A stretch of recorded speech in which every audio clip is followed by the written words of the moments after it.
আল্লাহ আল্লাহ আকবার আল্লাহ আকবার। যদি আল্লাহ বলে তো আল্লাহ বলে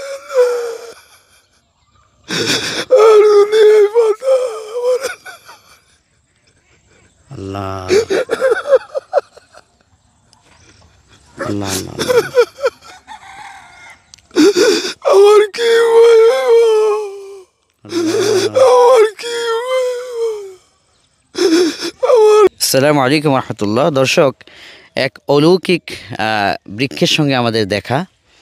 জীবনে যেই বৃক্ষটি আমাদেরকে জাহান্নামের কথা স্মরণ করিয়ে দেয়, যে একটা জাহান্নামের ভয়ঙ্কর এক বৃক্ষ, অলৌকিক বৃক্ষ। আমরা আজকে মন পুরাতে এসেছি একটি প্রোগ্রামে।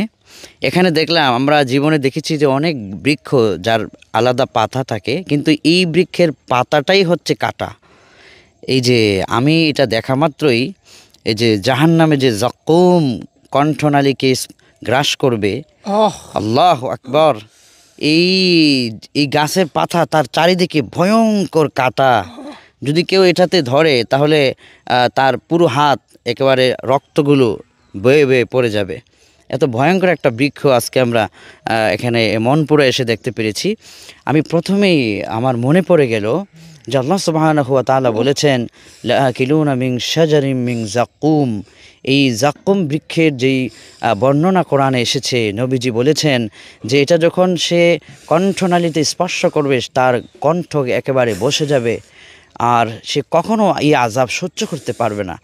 দুনিয়ার এই বৃক্ষ যদি এত ভয়ঙ্কর হয়, জাহান্নামের সেই কাঁটাযুক্ত বৃক্ষের ফল না জানি কতটা ভয়ঙ্কর হবে।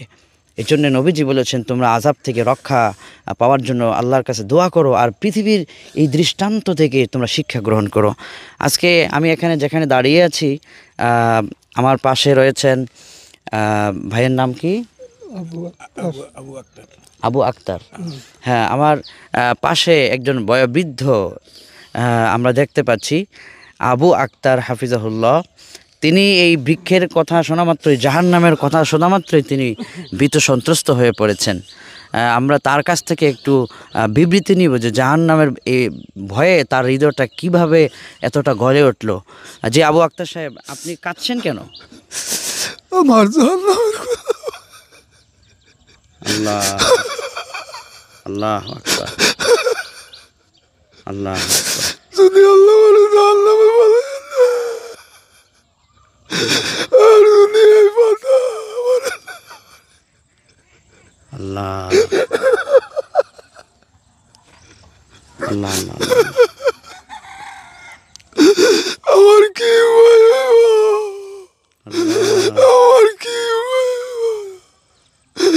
আমার সেখানে কি আল্লাহ। মাফ করে দাও। আমিন আমিন আল্লাহ মাফ করে দাও। আমিন আমিন।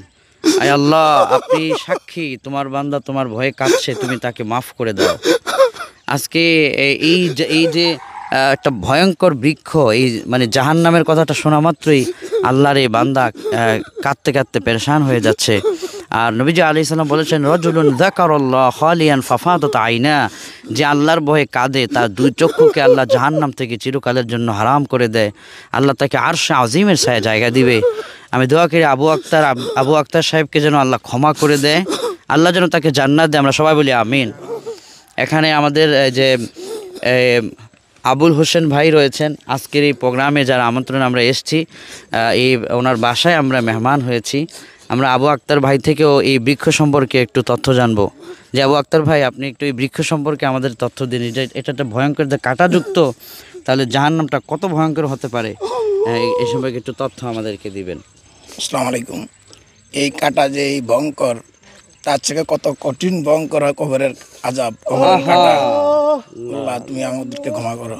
আমিন আমিন আমিন। আমাদের এই ভাইয়ের নাম কি? আব্দুল্লাহ নোমান।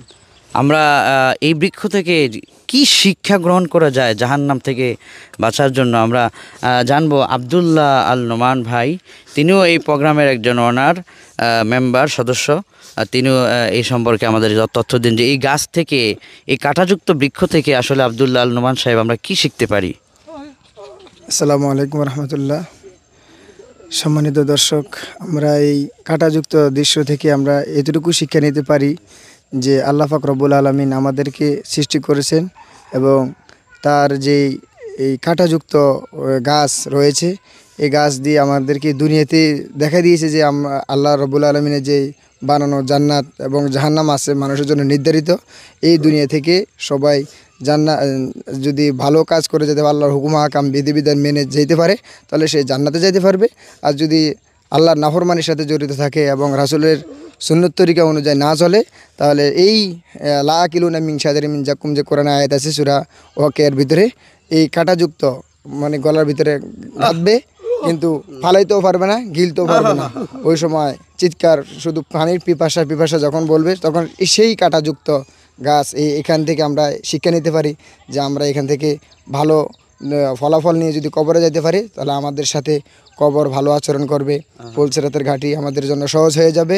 হ্যাঁ, এই জন্য আরও অনেক শিক্ষা আছে যে আল্লাহ রাব্বুল আলামিন একমাত্র এই পৃথিবী আল্লাহর, এই জমিন আল্লাহর জমিনে আল্লাহর দিন কায়েম করা আমাদের প্রত্যেকের উপর ফরজ। আমরা প্রত্যেকেই এই দিন কায়েমের জন্য জীবন দিয়েছে। এই আল্লাহ তাআলা সূরা তওবার 111 নম্বর আয়াতে বলছে, ইন্নাল্লাহা হাশতারা মিনাল মুমিনিনা বিআনফুসিহিম বিআন্না লাহুমুল জান্নাহ। আল্লাহ রাব্বুল আলামিন আমাদের এই জীবন জান্নাতের বিনিময়ে আমরা আল্লাহর কাছে বিক্রি করে দিয়েছি। অতএব আমরা সবাই আল্লাহর এই দিনকে বিজয়ী করার জন্য আমরা চেষ্টা করব। এই বলে আমি আমার সংক্ষিপ্ত কথা শেষ করছি। আসসালামু আলাইকুম ওয়া রাহমাতুল্লাহ।